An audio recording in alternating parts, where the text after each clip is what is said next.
Chapter 22. You shall not see your brother's ox or his sheep going astray and ignore them. You shall take them back to your brother. And if he does not live near you and you do not know who he is, you shall bring it home to your house, and it shall stay with you until your brother seeks it. Then you shall restore it to him, and you shall do the same with his donkey or with his garment or with any lost thing of your brother's which he loses and you find. You may not ignore it. You shall not see your brother's donkey or his ox fallen down by the way and ignore them. You shall help him to lift them up again. A woman shall not wear a man's garment, nor shall a man put on a woman's cloak. For whoever does these things is an abomination to the Lord your God. If you come across a bird's nest in any tree or on the ground, with young ones or eggs, and the mother sitting on the young or on the eggs, you shall not take the mother with the young. You shall let the mother go, but the young you may take for yourself, that it may go well with you, and that you may live long. When you build a new house, you shall make a parapet for your roof, that you may not bring the guilt of blood upon your house, if anyone should fall from it. You shall not sow your vineyard with two kinds of seed, lest the whole yield be forfeited, the crop that you have sown and the yield of the vineyard. You shall not plow with an ox and a donkey together. You shall not wear cloth of wool and linen mixed together. You shall make yourself tassels on the four corners of the garment with which you cover yourself.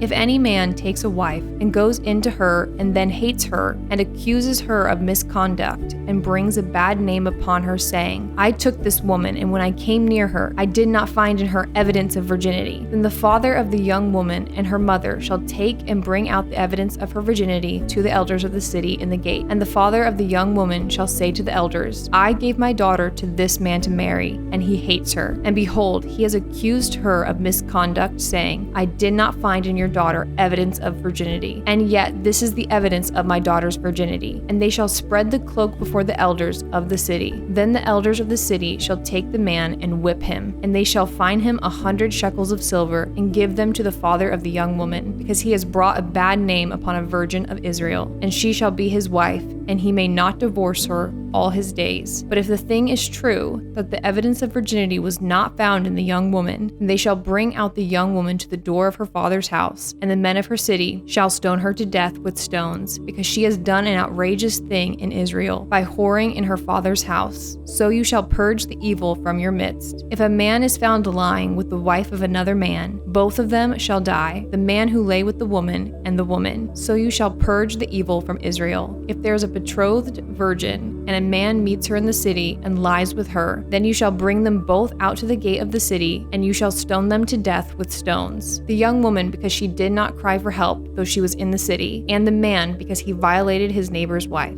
So you shall purge the evil from your midst. But if in the open country a man meets a young woman who is betrothed, and the man seizes her and lies with her, then only the man who lay with her shall die. But you shall do nothing to the young woman. She has committed no offense, punishable by death. For this case is like that of a man attacking and murdering his neighbor, because he has met her in the open country, and though the betrothed young woman cried for help, there was no one to rescue her. If a man meets a virgin who is not betrothed, and seizes her and lies with her, and they are found, then the man who lay with her shall give to the father of the young woman 50 shekels of silver, and she shall be his wife, because he has violated her. He may not divorce her all his days. A man shall not take his father's wife, so that he does not uncover his father's nakedness. Chapter 23.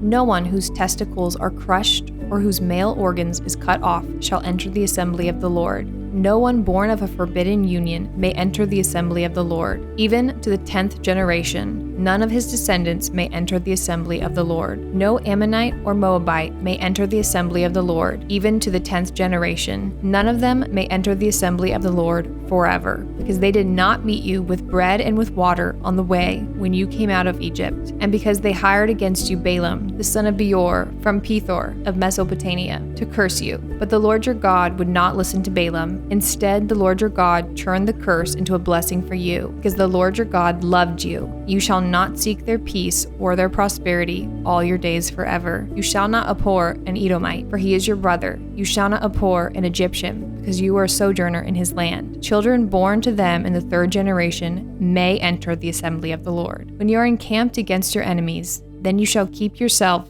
from every evil thing. If any man among you becomes unclean because of a nocturnal emission, then he shall go outside the camp. he shall not come inside the camp, but when evening comes, he shall bathe himself in water, and as the sun sets, he may come inside the camp. You shall have a place outside the camp, and you shall go out to it, and you shall have a trowel with your tools. And when you sit down outside, you shall dig a hole with it, and turn back and cover up your excrement, because the Lord your God walks in the midst of your camp to deliver you and to give up your enemies before you. Therefore, your camp must be holy, so that he may not see anything indecent among you and turn away from you. You shall not give up to his master a slave who has escaped from his master to you. He shall dwell with you in your midst in the place that he shall choose within one of your towns, wherever it suits him. You shall not wrong him. None of your daughters of Israel shall be a cult prostitute, and none of the sons of Israel shall be a cult prostitute. You shall not bring the fee of a prostitute or the wages of a dog into the house of the Lord your God in payment for any vow, for both of these are an abomination to the Lord your God. You shall not charge interest on loans to your brother, interest on money, interest on food, interest on anything that is lent for an interest. You may charge a foreigner interest, but you may not charge your brother interest, that the Lord your God may bless you in all that you undertake in the land that you are entering to take possession of it. If you take a vow to the Lord your God, you shall not delay fulfilling it, for the Lord your God will surely require it of you, and you will be guilty of sin. But if you refrain from vowing, you will not be guilty of sin. You shall be careful to do what has passed your lips, for you have voluntarily vowed to the Lord your God what you have promised with your mouth. If you go into your neighbor's vineyard, you may eat your fill of grapes, as many as you wish, but you shall not put any in your bag. If you go into your neighbor's standing grain, you may pluck the ears with your hand, but you shall not put a sickle to your neighbor's standing grain. Chapter 24.